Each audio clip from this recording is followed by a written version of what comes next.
Okay, so today's workshop, as well as the whole series, is supported in part by a grant from the Oregon Heritage Commission, the Oregon Parks and Recreation Department, as well as the PGE Foundation.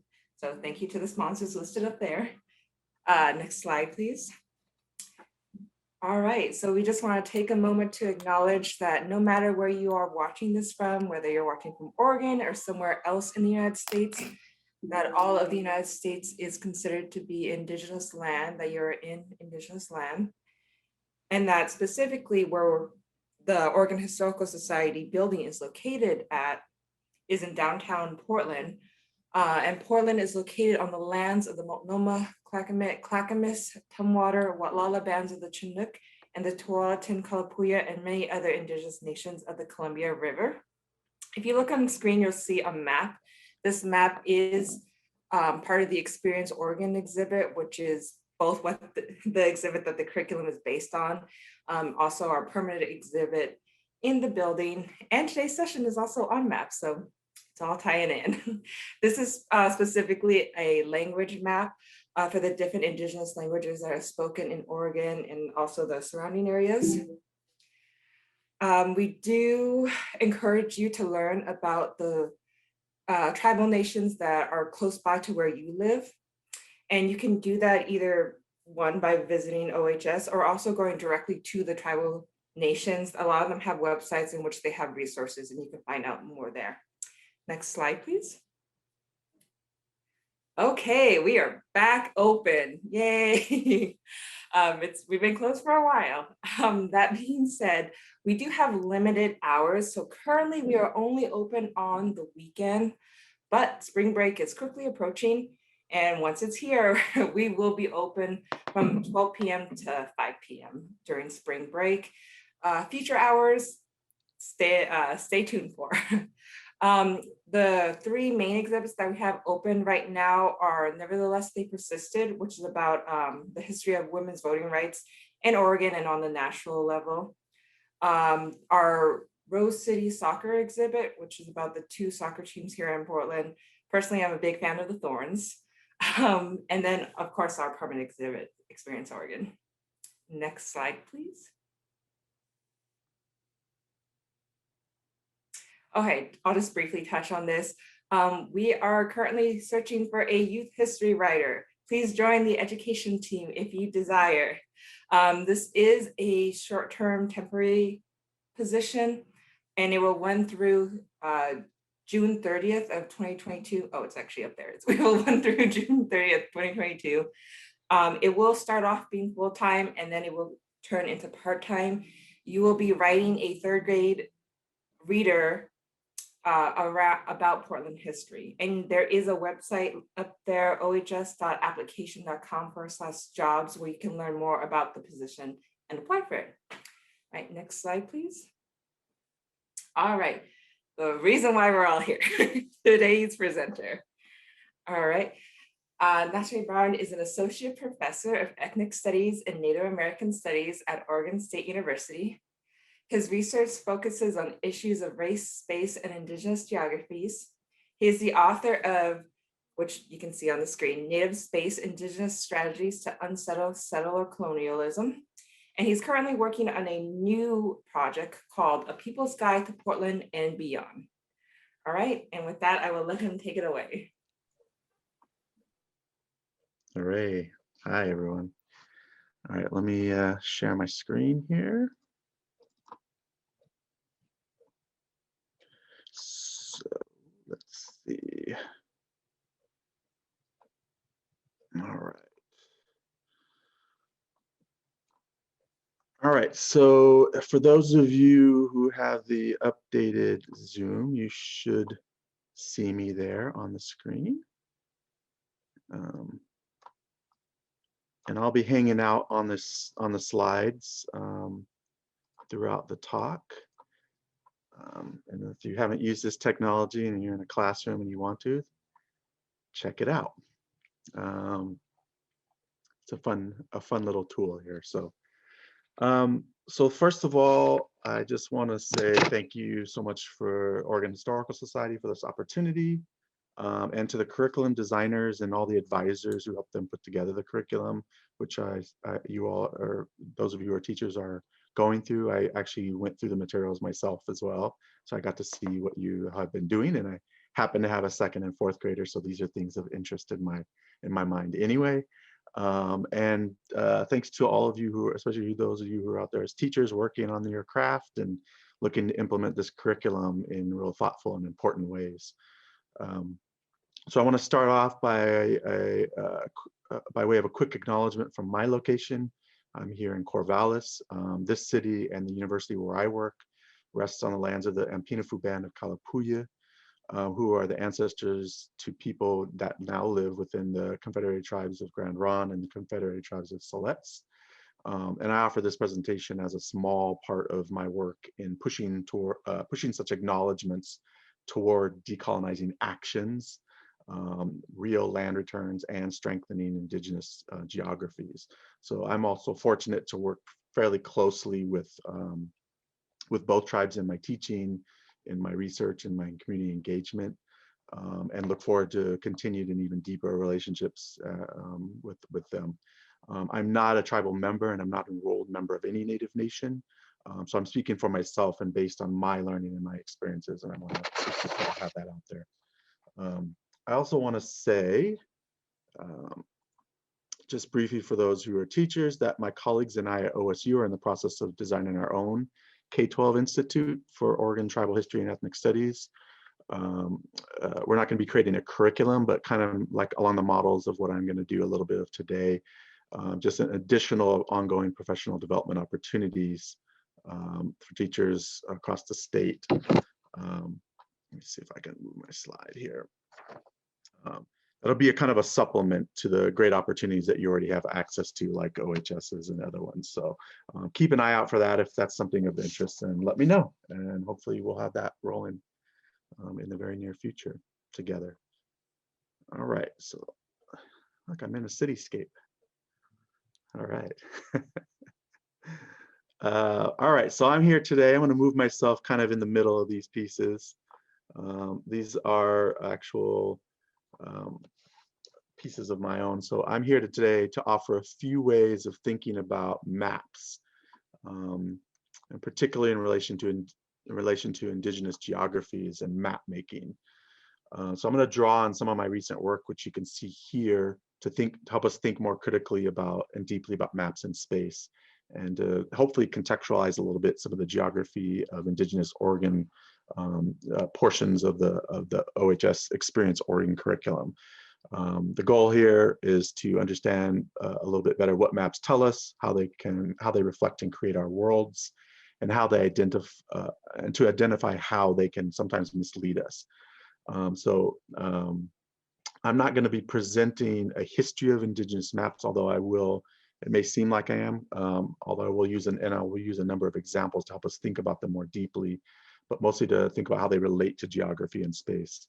So I'm going to draw from my book, which you can see the cover of on this side, whatever side that is of me or you.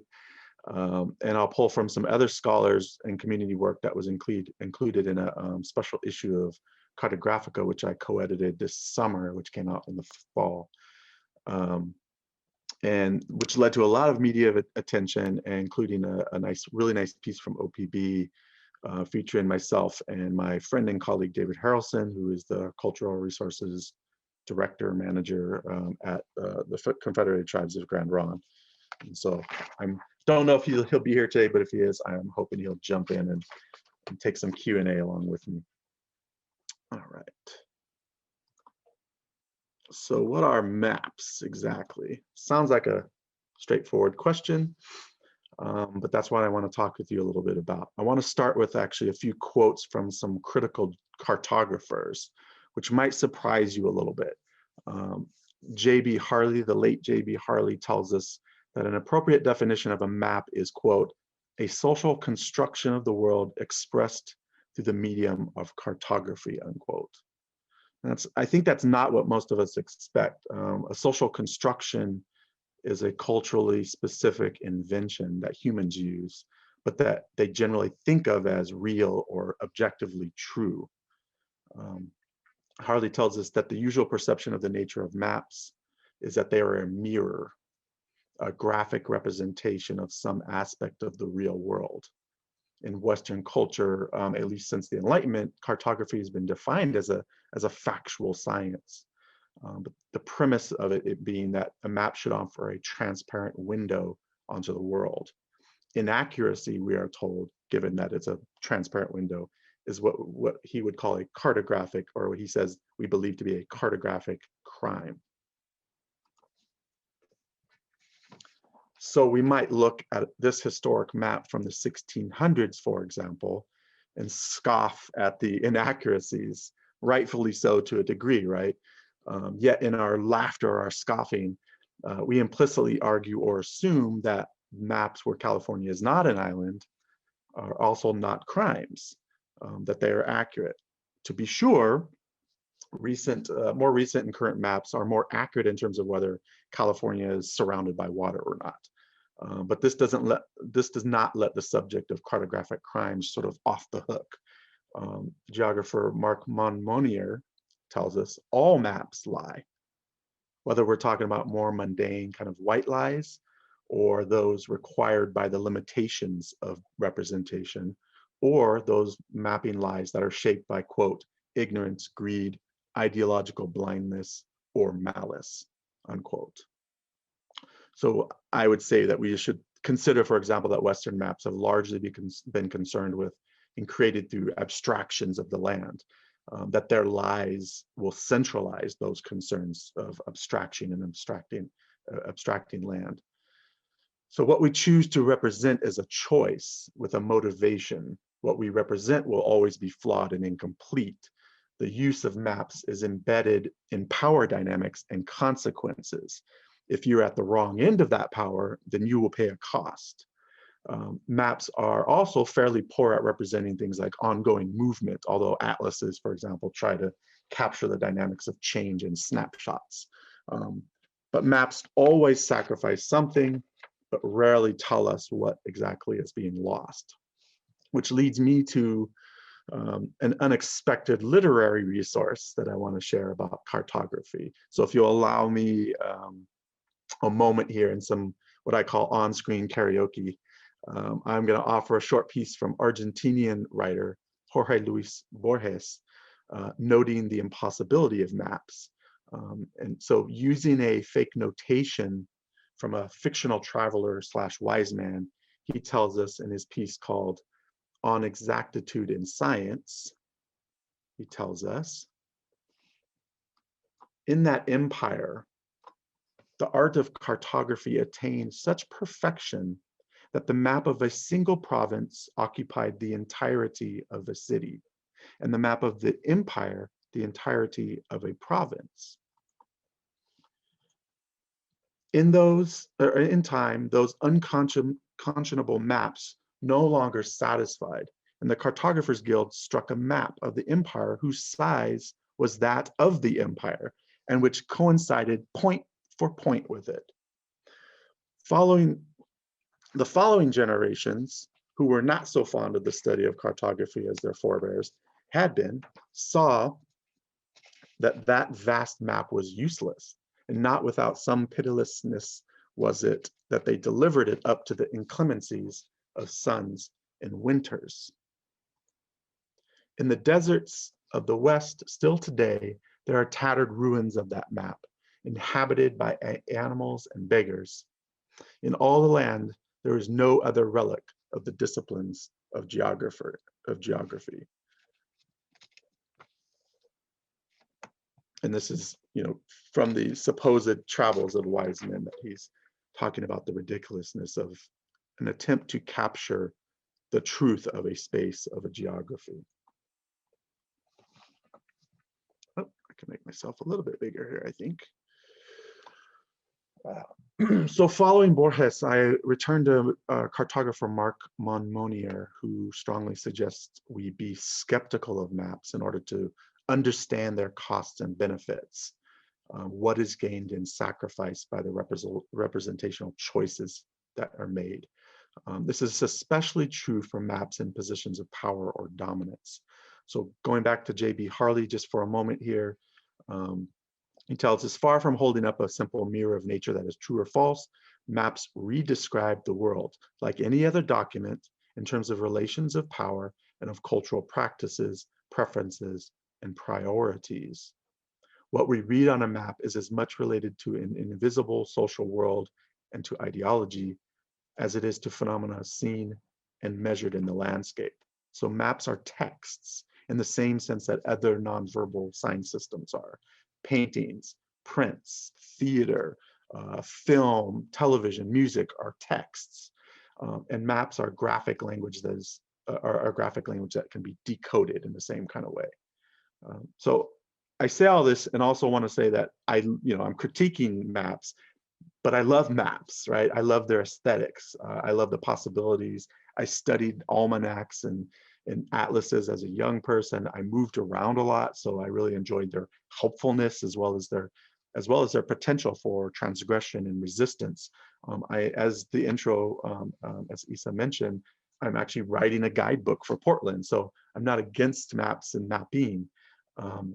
What I've learned, though, is that like geography and space, which is my more central area of expertise, is maps are about process and they're relational.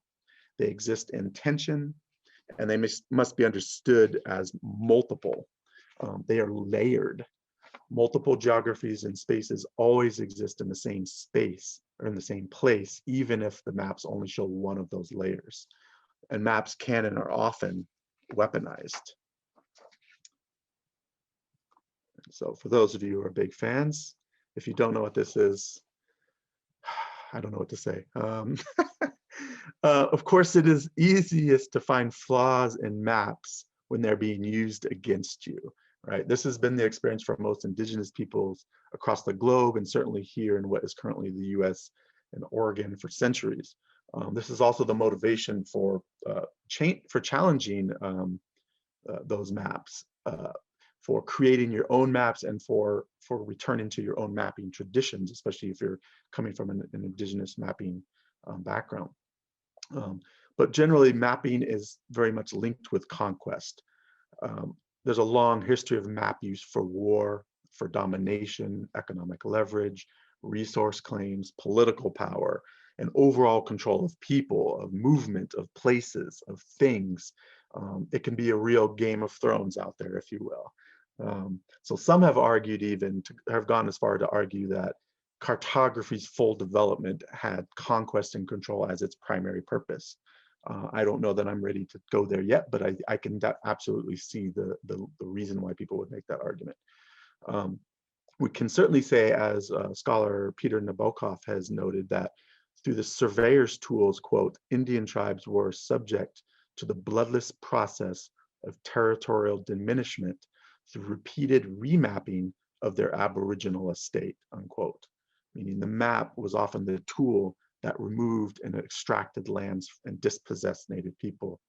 So I'm not going to belabor that particular point, since I imagine you already have seen and can probably recall many of the other examples of how Native people have been dispossessed, including through maps and mapping.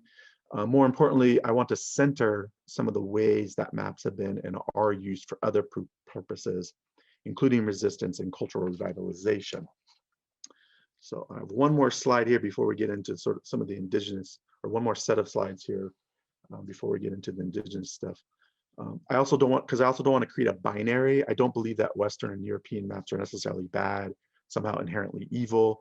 I don't believe indigenous maps are virtuous and pure.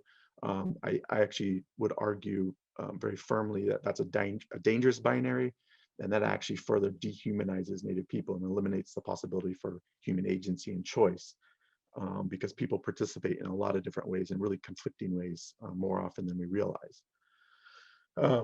As some of my examples are going to suggest as we go through the slides, the line between these different kind of maps quite often overlap or illuminate sort of irreconcilable tensions. So what I do want to suggest also is that we are shaped by our cultures in important ways.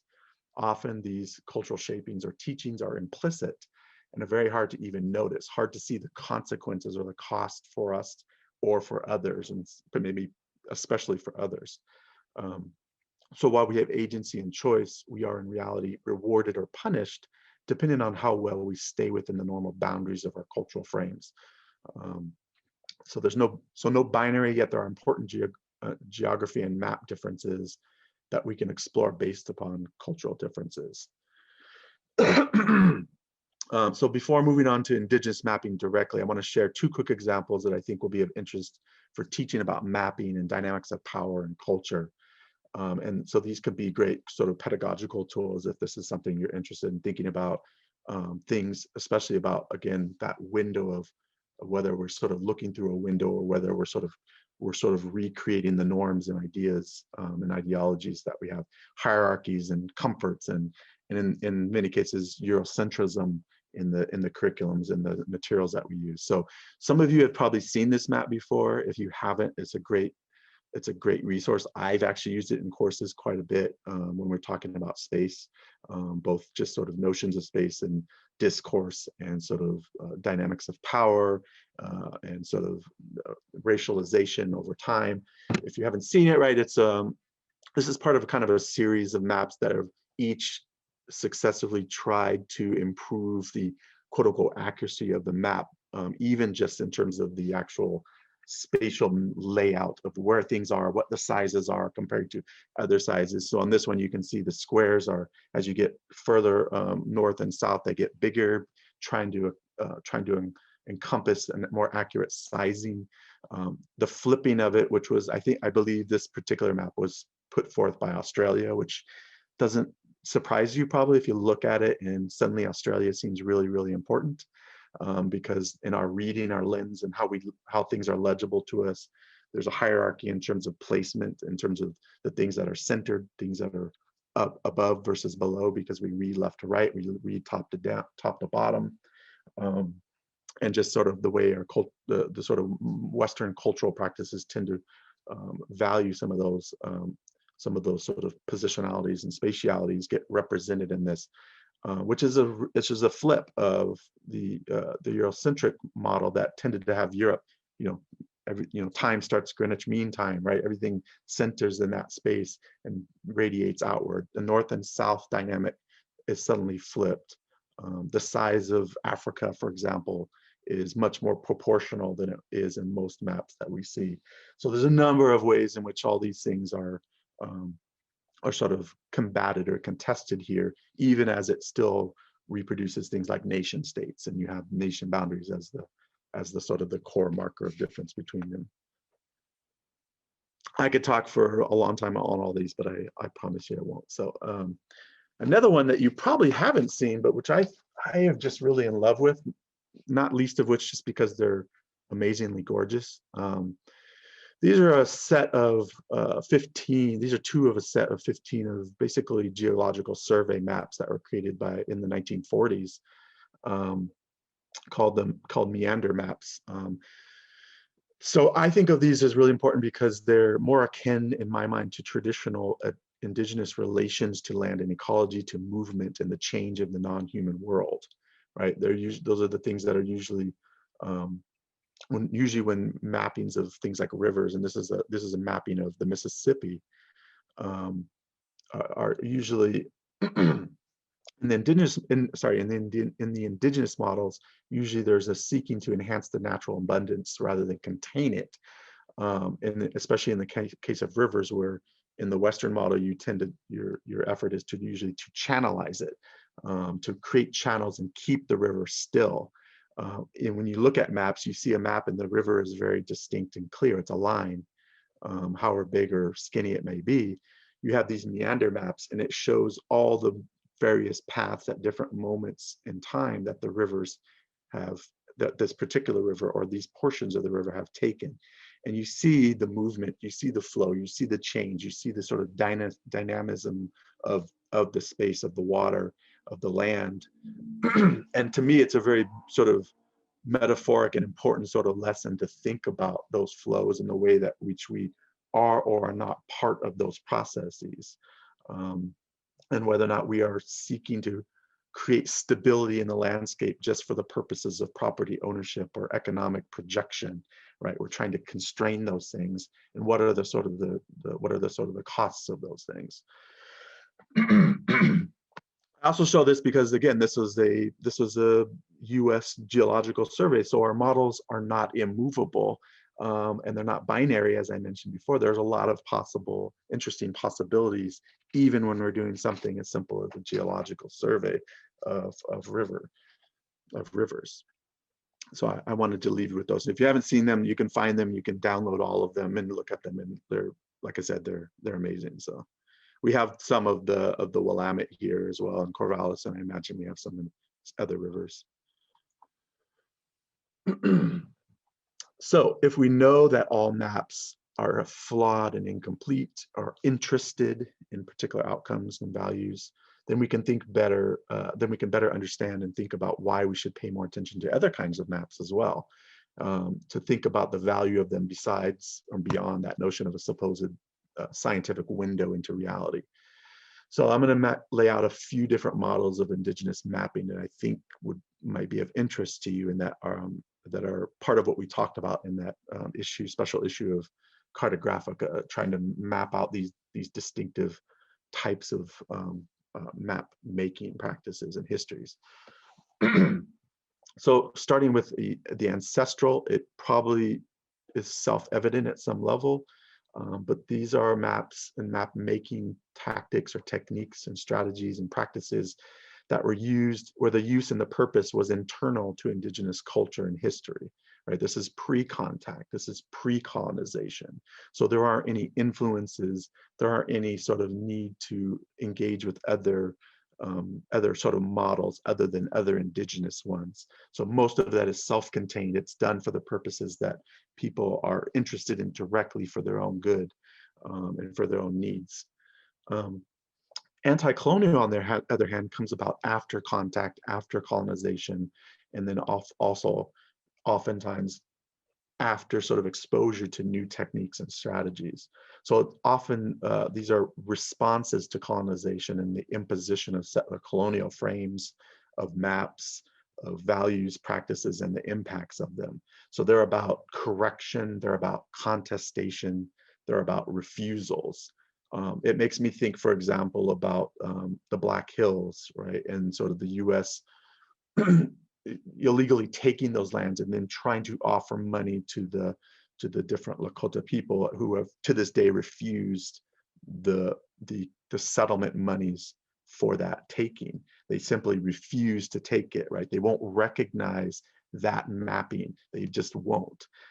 And so it's an anti-colonial stance because their mapping forces them to refuse this imposed other form of mapping that would say the Black Hills belongs to someone besides themselves, or that they don't belong to those hills, as the case may be.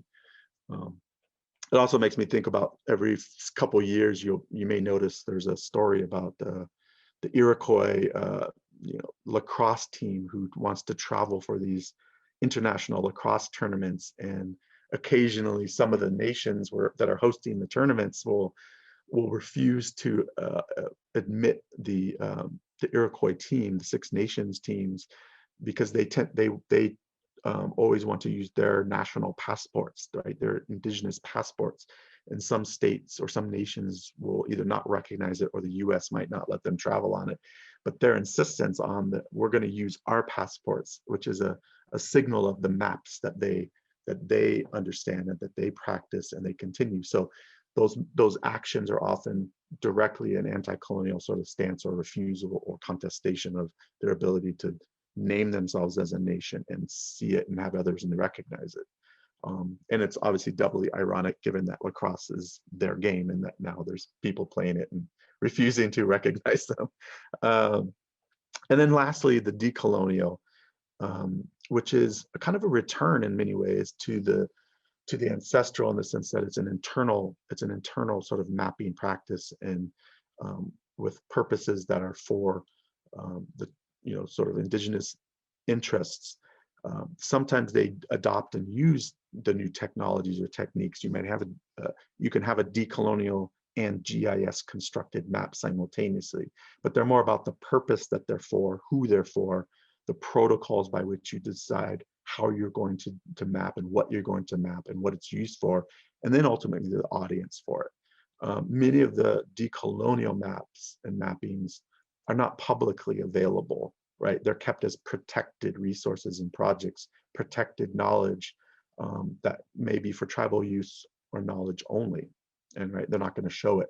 So, for example, sacred sites, if a tribe wanted to map out their sacred sites very precisely, they're probably not going to share that with everybody else, because that will end up with really bad outcomes for them, because people will go there and they'll desecrate those spaces, or they'll do things there that they shouldn't be doing. And so those are things that are kept aside, kept away from other folks. Same thing with traditional gathering sites, for example, the danger of people over exploiting them or destroying them if they think that there's something of value there and they've been shown where it is. So those are the kind of decolonial, not all of them are not public, but many of them are. So I'm not going to show many of those last ones, except where they overlap between anti-colonial and decolonial, and when they've already been made public. All right, so now we get to the maps. Hope you're still with me here. It's weird presenting and I can't see anybody, so it's a little strange. All right. So we're going to start right here. I'm going to have a series of these more ancestral based maps. And again, keeping in mind that these categories can overlap and get fuzzy in between. And sometimes they are a part of both of them. This was the best copy I had of this one. And as you can probably tell, I hijacked this from the internet, but this one is a birch bark, as you can see, a birch bark map that was actually left at the site of a camp for other folks to show them where they had gone, right? And I'm showing you this partly to say, right, Native folks have actually created maps in the way that we think of maps typically for a long time. We don't normally think about them as doing this, but they have. So below on the bottom part, this is a map that was then both the birch bark you actually can't really see very well because it's not made to last very long. So the on the bottom here you can see the script that is retracing out what the map is and sort of showing the passageway, telling those who are going to come behind that this is where we went, this is how you find us, et cetera, et cetera. So it's a map. They made a map for somebody how to locate them. This was found just north of Toronto in 1841 by a British captain. And I'm just hoping that he didn't, because he took it and collected it and took it back to the British Museum or something. So I'm hoping he didn't make anybody lose their family that year. But this is made out of birch bark, which is an interesting material, which is used by a lot of folks in the Northeast for these kind of things, but also for canoes, for other mnemonic devices that you can, again, kind of script onto things, for baskets and a lot of other things. So that's the first material example. This next one is a copy, another paper copy, because obviously a lot of the reason we don't have the maps, indigenous maps, is they weren't built necessarily to last. They weren't archived. They weren't intended to be sort of kept in a library and sort of archived away and forevermore to be kept as a knowledge base there. They were usually sort of useful in the moment, and they were kept in other ways, which I'll get to in a little while. So this is a map from 1721. It's a copy written down of a Catawba or possibly Cherokee written map, written on deerskin originally, and then presented to the colonists of South Carolina.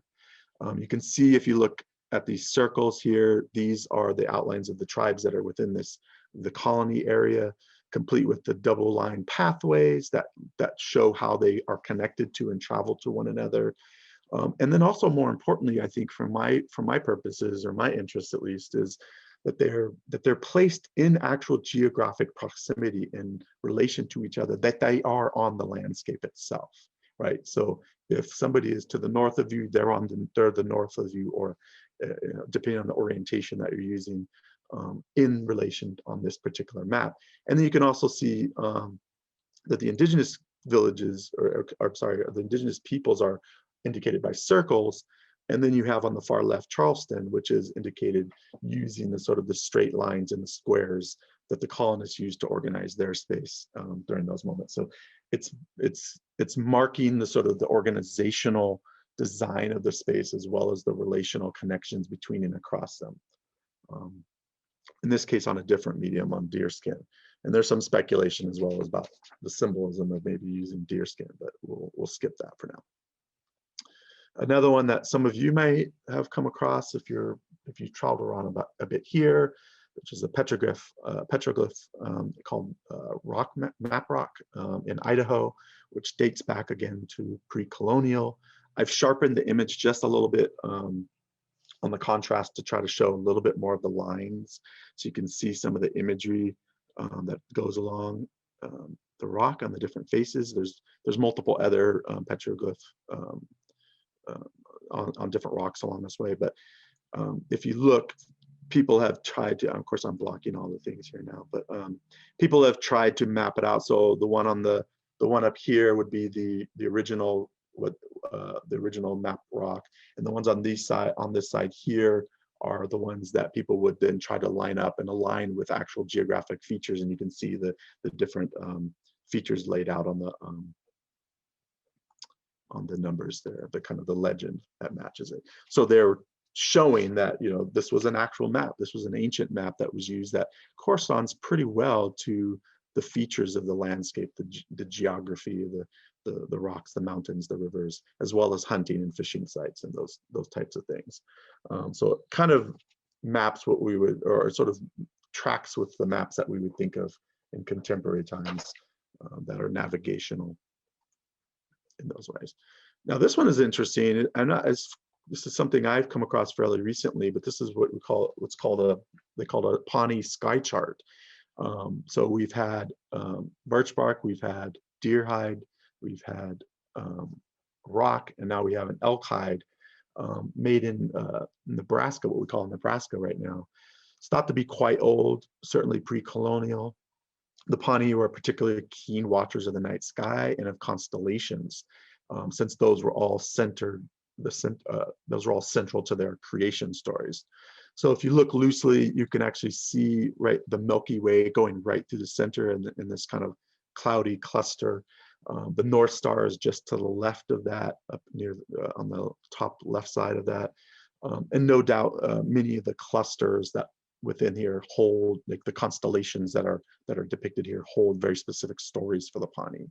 So this map isn't of the Earth's surface, but it still illustrates the ways many different indigenous peoples graphically represented the world around them on a material surface, so that they could share it, they could document it, and it could guide them.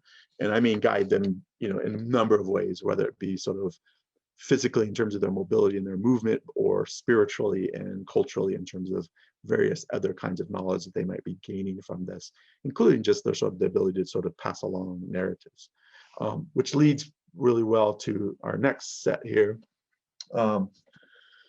Not all mappings are cartographic if we define that only in terms of drawing and writing.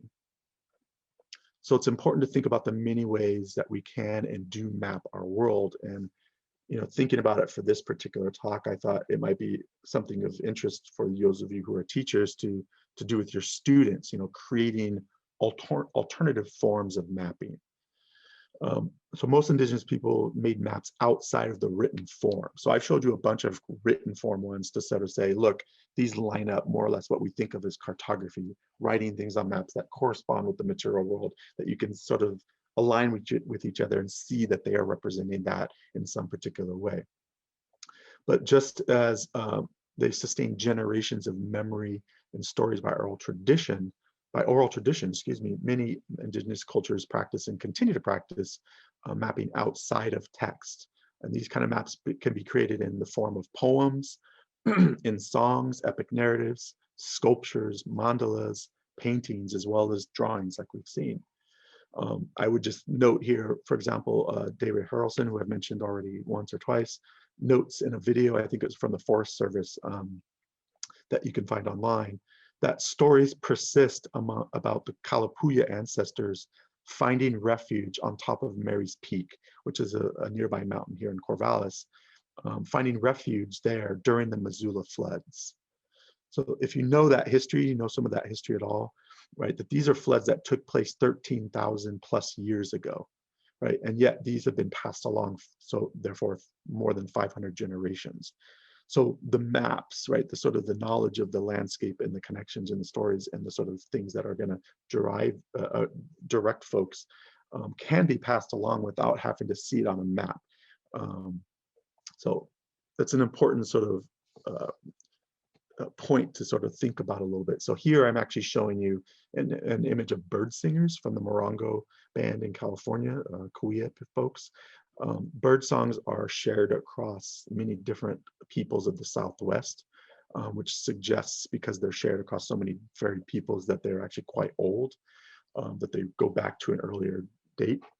They're used for a number of things, but I want to draw attention to the ways that some of the songs describe their people's migrations across the lands and the cycles that folks would take.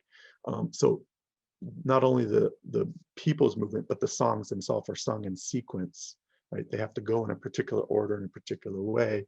And as they move along, they describe each stop on their migration path. They give really important information. They share ecological data. They recall important events. So it literally is a song version of a map of the land that they've been connected with and moved around on. So we might also think about Native Hawaiian or Pacific Islanders wayfinding techniques, which are applied to the ocean, a place with a lot of numerous and dangerously fluid kinds of conditions, right? That require a lot of interconnected mapping techniques that come into play all at once. So you need to deal with wind and currents and astronomy and waves and a lot more in order to be able to travel literally across vast oceans with no sort of electronic equipment, which they've done for generations. And we can also think about the Pueblo long distance runners, for example, who are connected across lands based on their running and their ability to navigate. One anthropologist has noted that the performance of the practice, as these examples show, the performance of the practice is itself a map. Another localized one that we can pay attention to here that was talked about in the OPB piece is the seasonal rounds. This isn't exactly a map in the normal sense, right? It's not a spatial one per se, but it is. This is shared by David Harrelson. This is a preschool seasonal round that they use at Grand Ronde. You can see a lot of things involved here. Hopefully you can kind of make out some of it, but you have field trips, you have the months, so it has the seasonal cycles of the year, who it's connected to in terms of different beings, what kinds of animals and plants and foods are available, field trips that take you to a particular place, whether it be harvesting of camas bulbs, right, or planting of them, whether it be canoe trips, et cetera, et cetera. And so, it's a relational practice, and it's learned by active practice. So it's relational to each other, to the animals, to health, to culture, to language, to food, to seasons, to ecology, and it's on the ground, and you sort of learn it through that practice. And so this is an ancestral map in some ways, but it's also decolonial in that it's being used particularly in schools now, reaching back. And I could argue it's actually all three. It could be also anti-colonial in that it's a resisting of the sort of other practices that have become overpowering in a lot of ways, and the need to sort of teach us in a more formalized way. All right, I gotta move along quickly here. I think I'm getting tight on time. So I'm going to show you a couple of maps that overlap again with these categories of anti-colonial, decolonial, but sort of weighing a little bit more toward the anti-colonial, I think. This is a map that you can find on the website at Siletz, the Siletz Tribes website. This is a map of the 1855 Siletz Coast Reservation, a reservation that was never really realized, right? But it's a map that was initially described as part of the treaty processes, and they have put this up as a way to sort of think about like land claims and sort of rights usage and access and co-management and so on, right? It's a link to their ancestry in so many ways. This was signed with Joel Palmer, the superintendent of Oregon Territory at the time, but it encompassed 1.1 million acres, if I'm recalling that correctly. I had the arrows there because in case you can't quite see what's going on, you want to get a scale, right? This is along the coast. If you know what the Siletz Reservation looks like now, it's a pretty small checkerboarded space, just kind of east of Newport. But the scale of it here shows from the north, the arrow is pointing to Portland, and the south, the arrow is pointing to Eugene. You can see that the original intended and signed reservation, coast reservation, was quite vast and encompassed the entire coast area. Although it was never sort of manifested in that way. And so obviously you can imagine folks having some feelings about all that. So along with similar lines, oops, this one, my mouse went a little crazy there. This is another one that is put together by Grand Ron, and this is their map of the territory, the treaty territories, sorry, the territories that were described within the treaties, which was a project they recently picked up because they found that the treaties weren't very accurate. They didn't do a very good job of describing exactly the boundaries or whether they overlapped and where they were. And not even the US government, which has enforced sort of the exchange of lands in these treaties for things, actually had a very accurate record of what these things were supposed to be. And so they went through and documented. This is just, I had originally created this on a PowerPoint that I could show, but with this technique of me being on here, I can't scroll it. So I'll just show you this little bit of it, and then I'll show you this is what it looks like on the full scale, which doesn't obviously fit very well on the horizontal screen of a PowerPoint. But here we can see this goes obviously from Washington, so it goes along the Columbia River all the way down to the border with California. So these are all the territories, all the treaty territories that are included in during that era, all the lands that are implicated in different ways that were not really well documented or accurately documented. And obviously the accurate documentation can lead to a lot of interesting outcomes, which I imagine they're exploring, but I don't know the details of internally. So.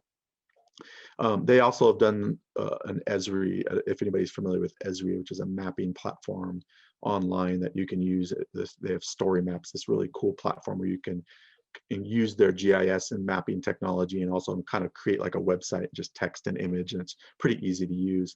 And they won last year's competition with a couple other tribal communities for the project they put together about this going through the data and finding out information about the treaties. Another one of the ones that won that year was for the Florida Seminoles. And this particular one, I just pulled a quick screenshot. They used the same platform, and they were engaging in environmental protection and restoration activities. And so you can see the red here being one of the reservation spaces, and then the bright orange with all the polluted, heavy metal polluted streams and waters. So this was them with their community, their youth, actually working together and partnering with different agencies, governmental, local agencies, to help them map and mitigate hazardous contamination within their lands and waters, and also manage flood dangers from climate change. Because as you can imagine, in Florida, they're going to be very concerned with climate change and ocean level rises. So they're thinking about all those things, and they're learning, they're using these technologies. So these, in many ways, these are, again, crossing that boundary between being anti-colonial and then being decolonial, and that they're serving the purposes that these particular communities are interested in. And they're using these techniques, and some of them are pushing back against things that are not of their own device and not of their own making, sometimes harmful, like in this case with sort of environmental pollutants and contaminations. Probably the more common, it's going too quick. Probably the more common ones that people will see are the ones that are place name based. And I pulled this from our Cartographica special issue, one of the pieces where the author and the cartographers made new maps for all of Canada with Indigenous place names and descriptions of them. I don't know how well you can see them, and I'll read through the ones that I've sort of highlighted just because they're of interest to me, but I wanted to show you some of the variety of types of namings. And this crosses over multiple language and community cultures. So this is near the white on the left corner, top left corner there. That would be Alaska. So that's why it's all white, because it's where Alaska would begin, or where Alaska's sort of border is. So the cartographer Margaret Pierce created this map for the entirety of Canada. She works directly with tribal communities to get permissions, and the map itself actually says that all of these they're given by permission by these particular communities and knowledge holders and elder groups and what have you. And they're shared to the degree that they want to share them again, right? They're useful for language purposes, for cultural purposes, for political, and a lot more. This is just a really small snippet of these, right? Each of these little areas could probably be zoomed in and have 1,000 more of these names in there. So this is in the Yukon Territory, northwestern Canada. Again, just before the border with Alaska. So I have 5 of them here or 5 sets of them that I have marked out for you. So if we start in the bottom right corner, there's one that's called, and I'm not going to say the languages because I don't want to mispronounce the languages, but it's called Clay Place. So again, this is probably something where there's some very practical materials, a source that people could use for a number of things, for artistic purposes, for other kinds of, for useful objects if they're using clay for pots and things.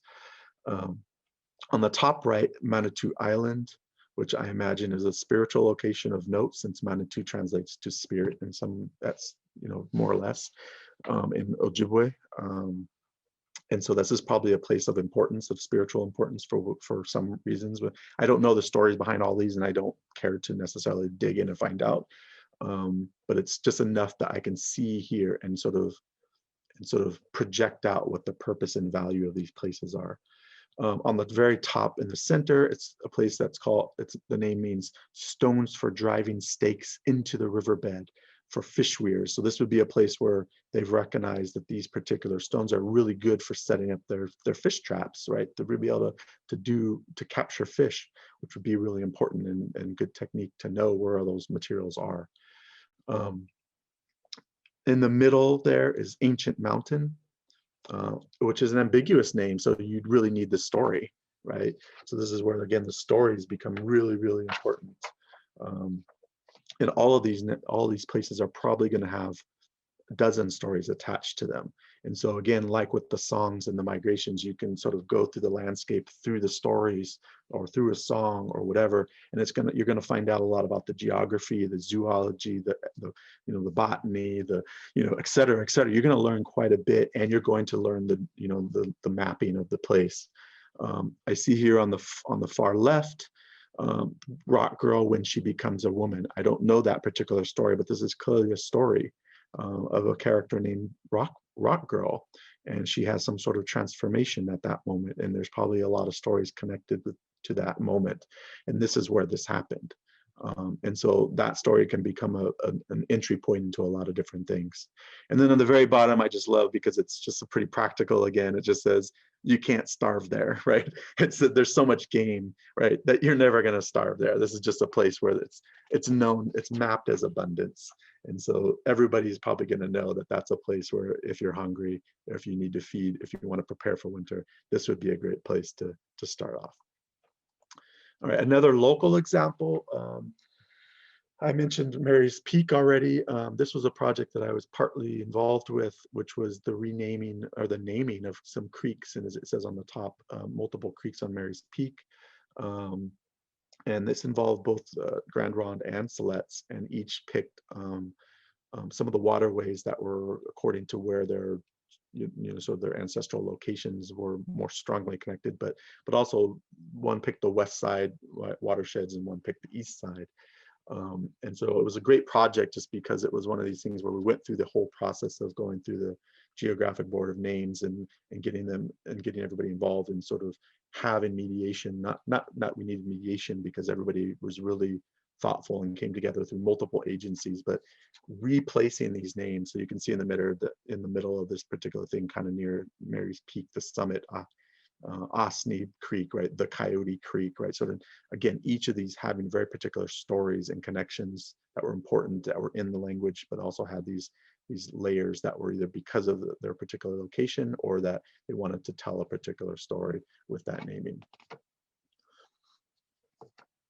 So this is definitely a sort of a combination again of those categories. This would not be an ancestral mapping because these aren't names that were previously existed in these places.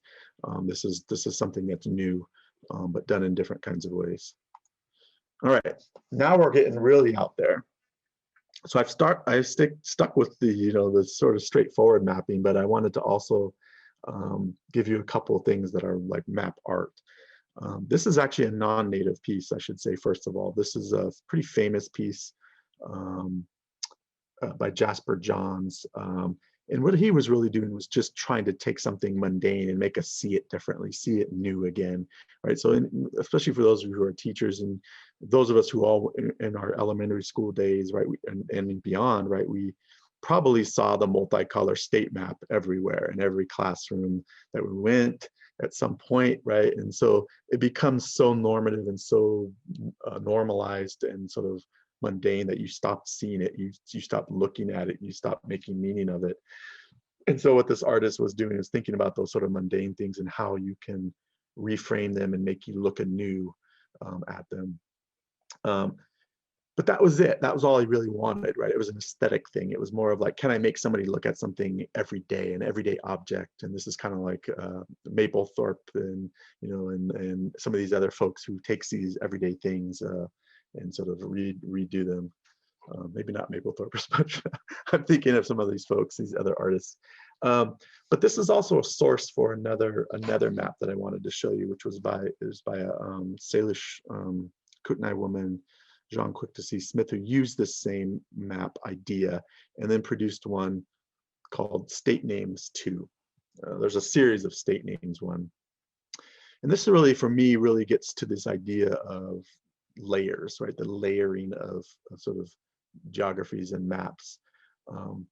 This is actually, in some ways, even though there's a lot of layering of paint and dripping and whatever, it's also based on the idea of removing layers, right? So as an Indigenous artist, she was thinking a lot about what to do about state and national boundaries, right?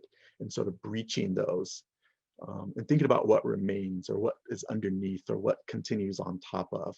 And so she's sort of, in some ways, melting away those boundaries that have been imposed upon Native peoples. But you'll also, if you pay much attention to this and start looking at it for a while, you'll start to notice, well, some of the names are still there. But if you start sitting with the names, and normally I would have a class and students kind of do the exercise of what do you notice? What do you see? What do you describe things that you're seeing here? What do you make of this before you, and then start to interpret it bit by bit.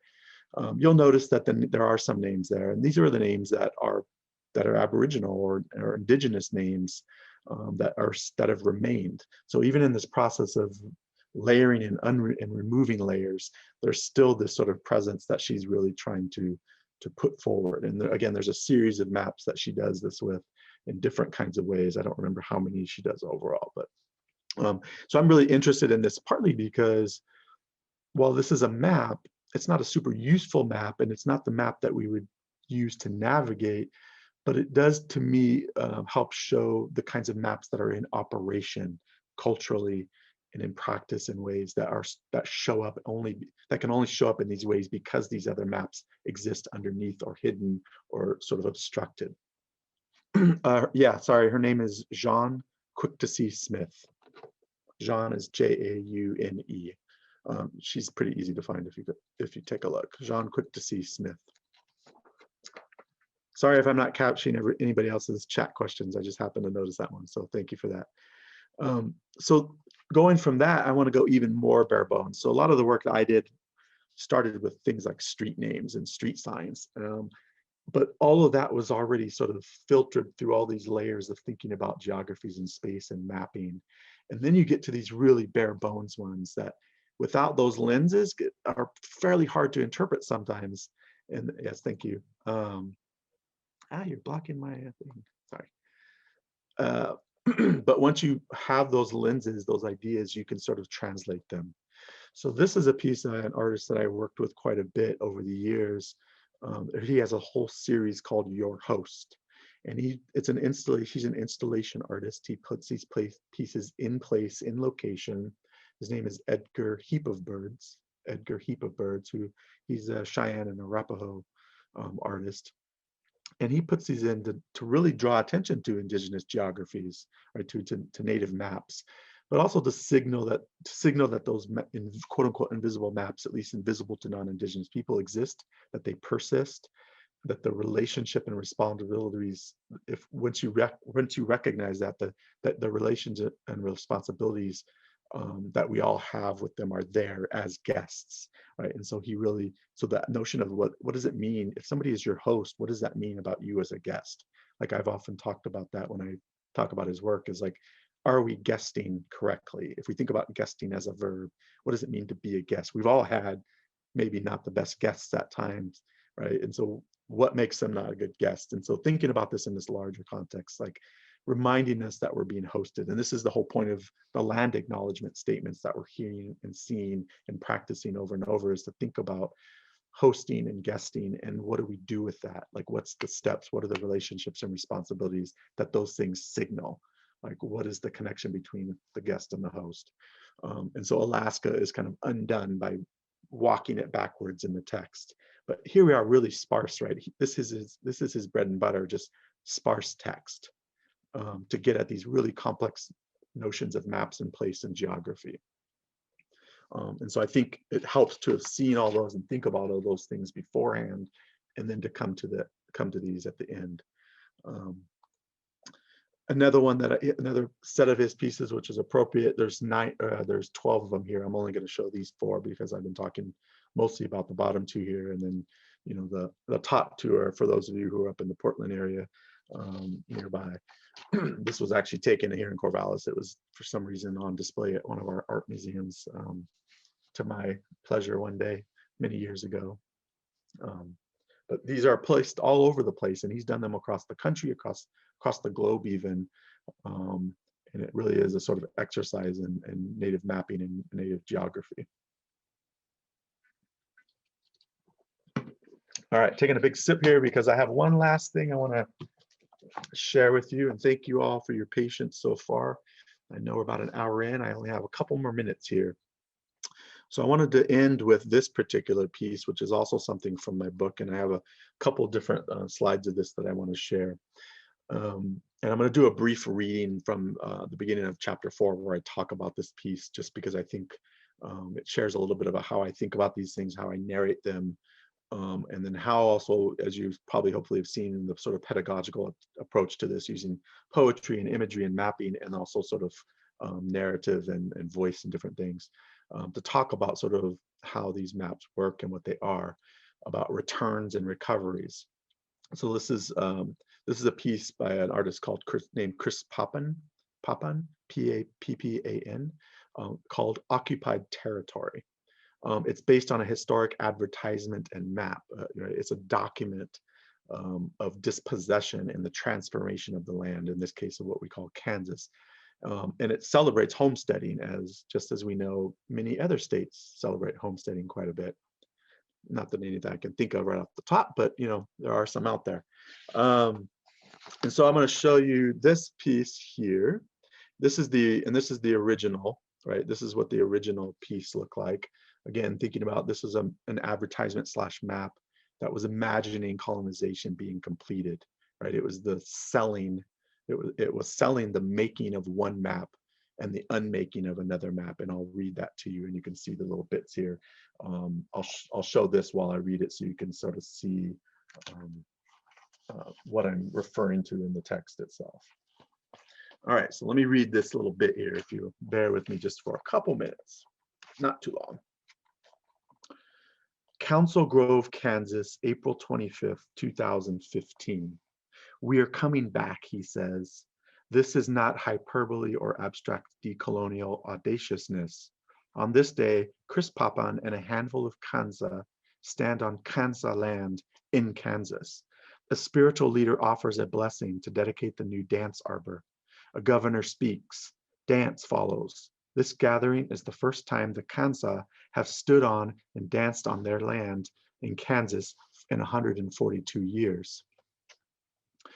Papan describes the moment as a personal homecoming. Less than 200 miles separate the Kansa headquarters at Cal City, Oklahoma, and Council Grove, Kansas. That distance was closed in 2000 when the tribe purchased 168 acres of a previous village site near Council Grove. This site was the tribe's last Kansas homelands before removal to the Oklahoma Territory. Yes, the Wind people have come back. Their lands are not gone. Chris Papan's straight dancers are stepping back onto the map, from paintbrush to footfall.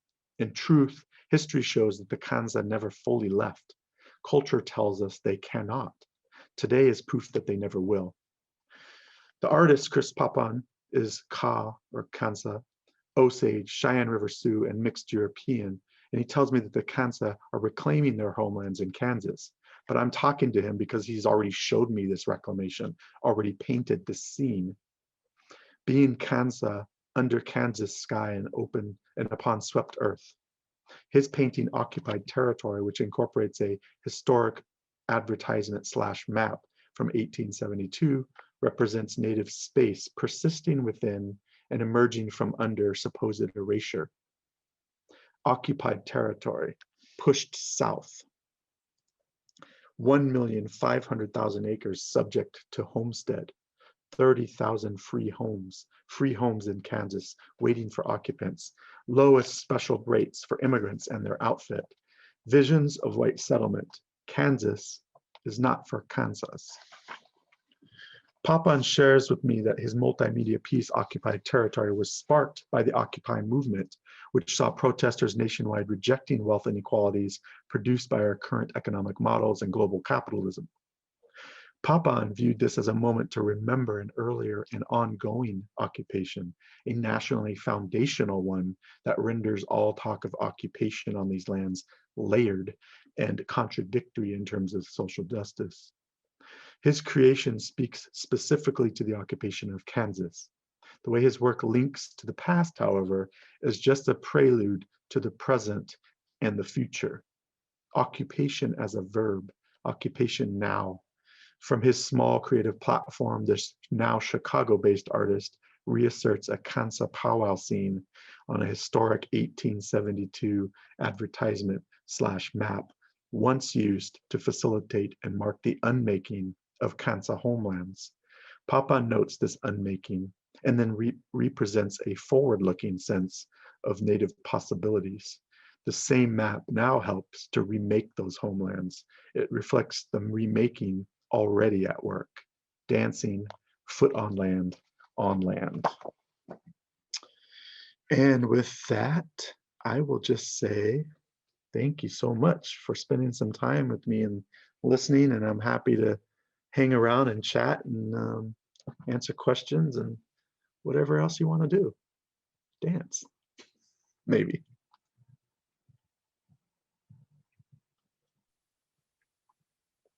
Are we all still there?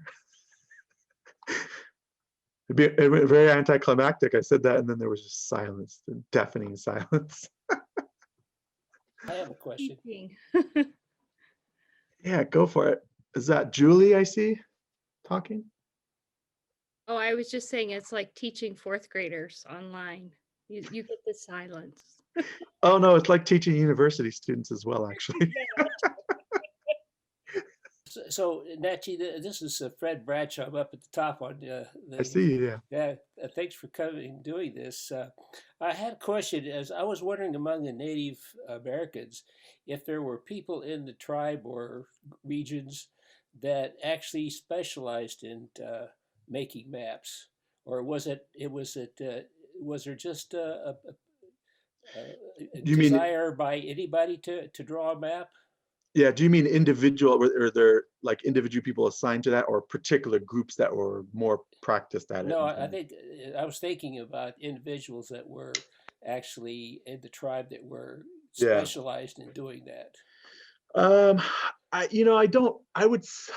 don't know 100% on that. I would say that probably there were cases where people were somewhat more specialized, partly only because a lot of these kinds of activities were not secular in the way we would think of them.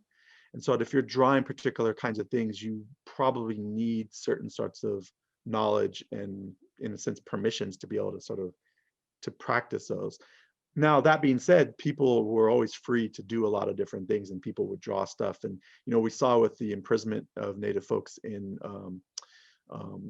military prisons and things at the end of the sort of the closing of the frontier, that folks would go to these places and they would draw all kinds of interesting stuff that were stories and whatever. They weren't necessarily maps, and that was individually. So most people would probably could have done it if they wanted, and there are some things that were probably fairly restricted, or you just didn't have the knowledge of, even within a tribal context, to draw in that way. But I imagine most hunters, for example, could draw a pretty good sketch of a territory and give you a sense of where things were. You didn't need to be special. Most people needed to know that information, or would know it up here even if they weren't practiced at sketching. So I'm not sure if that answers, but yeah, it's okay. I guess what happens is even in our society, if you needed to know where someplace was, there's some of our individuals have the capacity or ability to describe where it is better than others, and so yeah, it just yeah, certainly some of the knowledge holders were going to be much better mappers than other people. So thank you. mhm. I think something's gone off with Issa's microphone. So I'll just say, if folks have a question, to just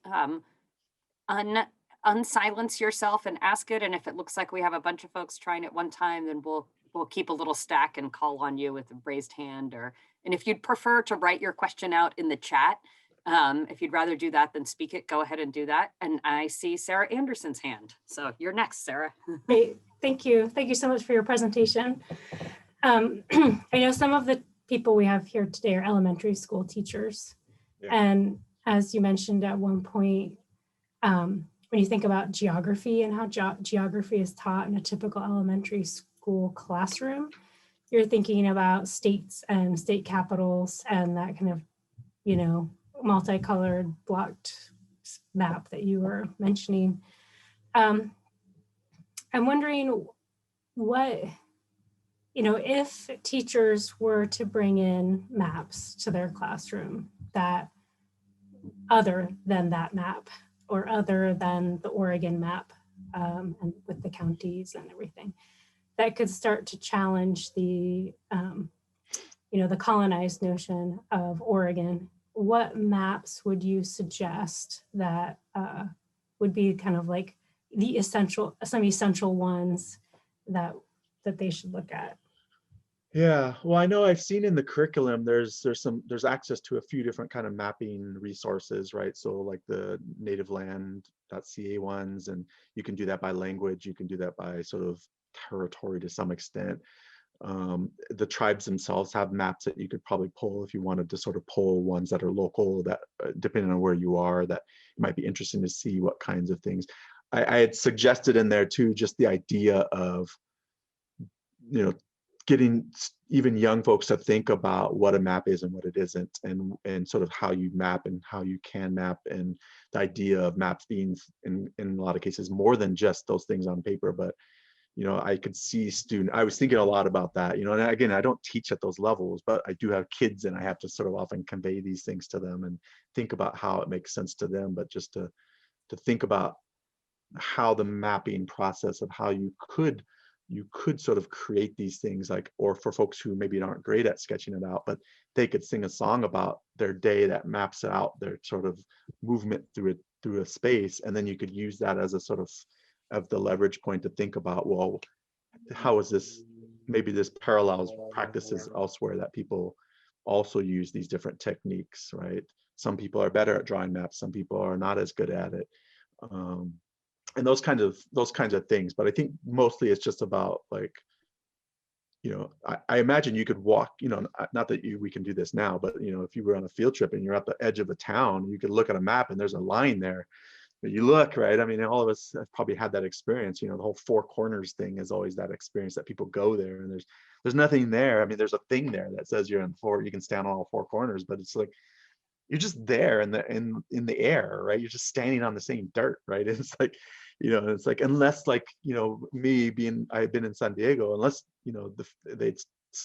until they started building the actual fences between, you know, Tijuana and sort of San Isidro, there wasn't a marker between US and Mexico, right? I mean, it was a political, an imaginary one. And a lot of our maps and ideas are imaginary to some extent. They only persist if we continue to persist them. And I think students could understand that. I think even at a young level, that, you know, that if we say it exists enough, it becomes, you know, it matters. Like, you can draw a line. If that's the area you get in trouble in, you know, there's nothing special about that area. We've just designated it in that way. And, you know, you could create those sort of exercises. But I would think those maps that are resources that are in the materials that you have now would be great starting points and probably appropriate for the age, at least for now.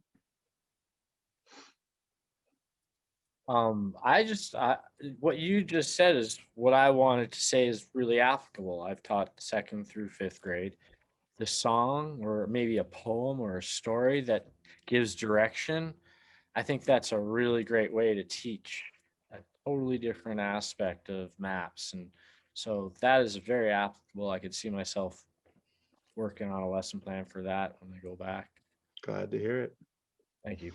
Yeah, I know my kids loves, like, they know everything about the universe because they can sing these songs they get on YouTube that are about planets, and they literally have them memorized. They can sing, like, I swear, an hour and a half straight of different songs, and they know the facts about asteroid belts and all the things. And I'm like, how do they know that? But they love it because it's in music, and they sing it constantly, sometimes too constantly. Thank you, teachers. I love that idea of a story as a map, and I loved the map that had the different kinds of lines and shapes for different kinds of communities. It made me think about asking students, like, what shape would you make your neighborhood, or what shape would you, you know, to think about, you know, how to draw your community on a map would be, you know, sort of an interesting way to think about it. Or what color? Yeah. What color? Yeah. Yeah, and I mean, it's something I didn't really have much of a chance to talk about, but, you know, we read maps, but it's not intuitive. We have to learn how to read a map, and why do we know that a line in this particular way, or this color, or this particular symbol means these things. Trust me, you make a map without those standard practices and people will really quickly get sort of confused. So we've learned it, but that doesn't mean it's the only and the best way there. And kids are great at, like, showing us that you can do these things in lots of interesting ways. And that would be really fun to see, like, how would you represent it? And tells you a lot about how they understand the relational connection to that space and themselves, and sort of what they see, the symbolism of that being for something, why that matters to them. So I think Liz has her hand up there. Yeah, Liz. Yeah, I had a question. I also work with tribes and tribal communities, and sometimes there's a reluctance to engage with map making because it's very much like a top-down, looking at the world from a bird's eye view, and their way of viewing the world is more, you know, like 3-dimensional at eye level and engaging with the landscape that way. So I'm just curious if there's any maps you know of, or tools that you know of, that sort of bridge that gap, you know, that are more 3-dimensional in nature, or maybe more like, you know, human eye view versus bird's eye view. Yeah, I mean, those are the things that I would think of. Like, I think there's an example that I wrote about in the journal, and that I'm familiar with from other things, a Zuni map art project. And that was one of the things that I don't know how accessible it is. And it's one of those things, because it's sort of a decolonial project, they're not necessarily trying to put it all out, but they do share it to some extent. And a lot of that, it talks specifically about that, like they're painting, and there's lots of different artists that are painting these things or creating these things on pottery or whatever it is. And a lot of them are more of the, like you're talking about, that sort of on the land lens, and how do you see a space, and how do you move through it, and what are the relational things. And it might not be geographically very sort of accurate in terms of the space, but it is in terms of the relational and the process by which you move, right? It's the practice and the on the ground reality of it. And that's, I think the bigger thing is just thinking about being okay with knowing that those are different kinds of mappings, and that you can talk about those as maps, and then sort of having them side by side. and then talking about the different potentials of them, and because of those things, because the top down is absolutely an abstraction, right? It's a means of abstracting land and space that Indigenous folks, for the most part, were not that interested in. It wasn't that useful, because they weren't sort of interested in what you were going to do once you abstracted it and you sort of draw these perfectly lined up sort of grids upon things, and you weren't trying to go out and, you know, move across the globe to conquest and all those things. It wasn't useful. Everything you knew was in your song, was in your practice, was in your territory.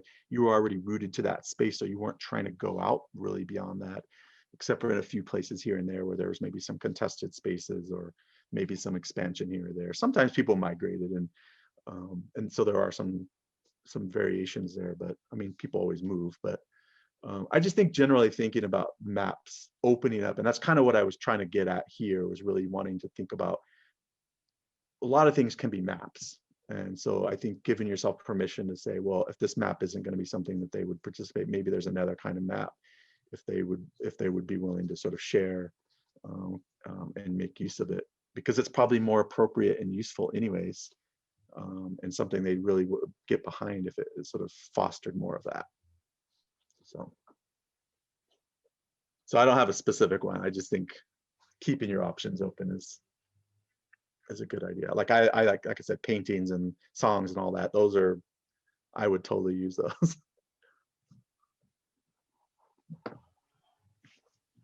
Also, another thing that I was thinking of is that we're always looking as teachers to try to bring relevancy of the past to today. And another element of that could be, there's a big redistricting project with the US Census. And you know, there's a lot of political movement there to try to redraw districts, and that brings the relevancy of maps, you know, to a current conversation that is we could bring in these other elements that we've been discussing.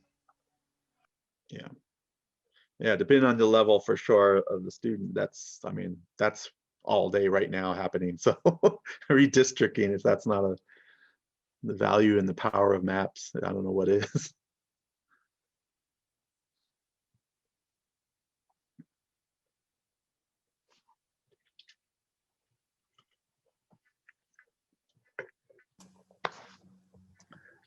Could you just talk for a minute about that, like the map that you showed of the Grand Ronde? I think it was of the ceded lands. I think that's something that a lot of people don't understand, and I still don't totally understand about what ceded lands are. And then it shows the different like treaties within that and the reservation of how I know you said you don't teach elementary school, but anything that you think is like important that for our students to know about that?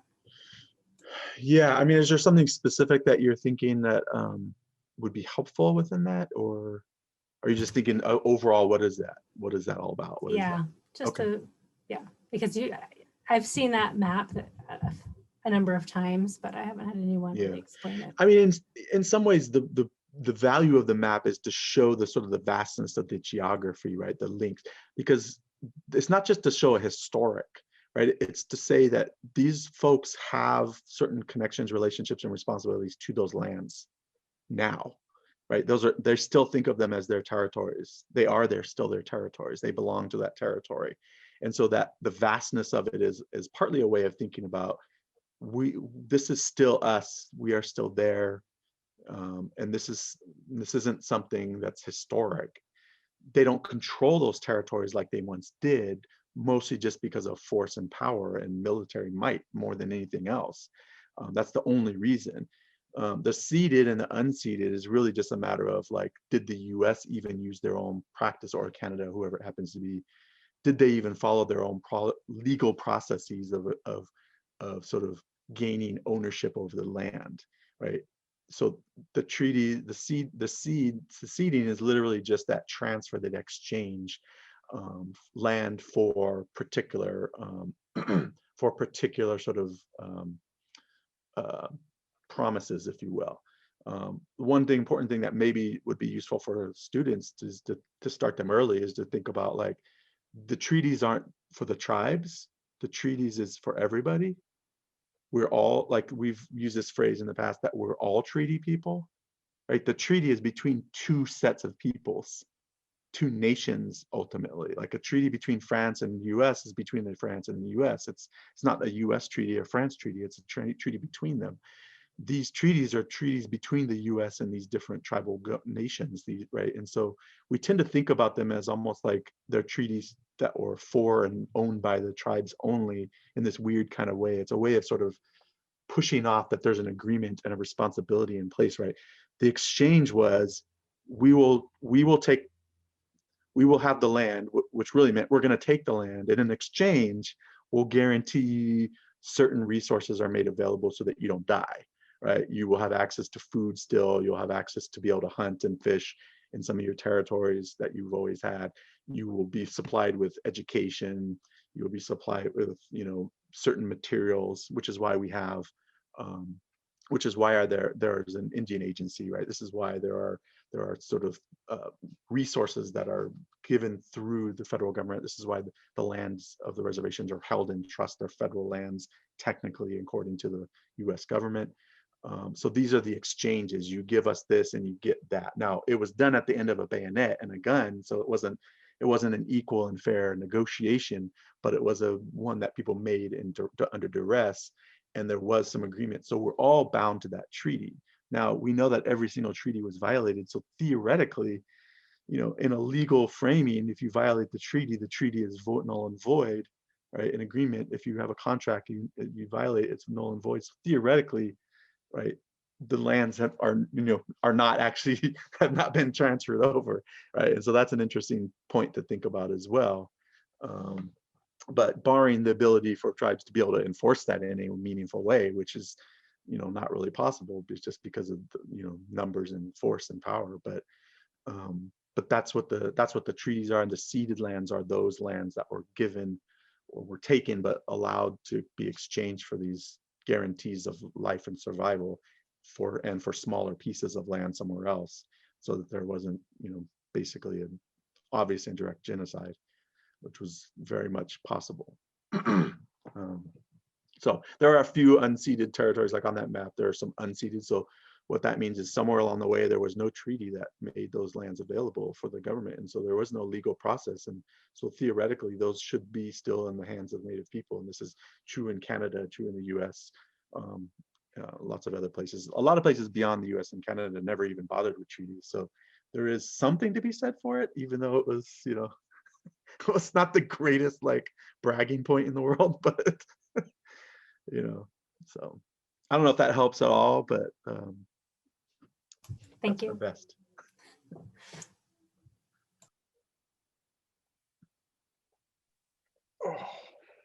What else you got? Questions or teaching ideas? Yeah.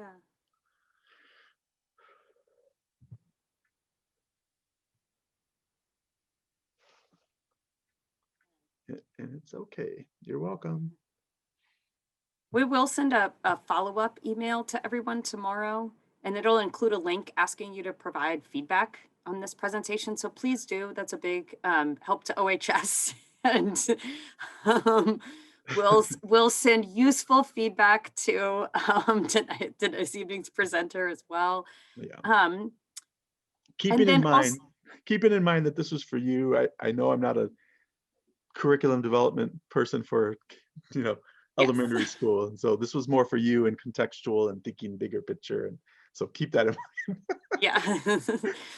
We'll send also, the recording will be up on our website in a couple of weeks. We like to edit it, make it look pretty before we post it up. So that'll be there. You can roll it out to your fourth graders if you want. Let us know how it goes. No, maybe not, but it'll be there for you to refer back to and check your notes and that kind of thing. For folks who are in the workshop, the next module is on the 31st at the end of this month. So thanks for doing all your asynchronous work and everything in the meantime. And then we'll do, another survey for those workshop modules. So thank you for all of the feedback.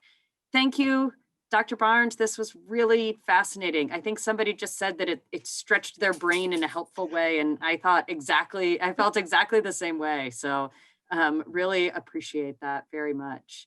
Well, glad to And be folks here. feel, yeah. Sorry. No, I was just going to say, you know where to find us at OHS. So Yeah. let us know anything else we can do for you, teachers. As long as I stretched and didn't break it, I'm happy.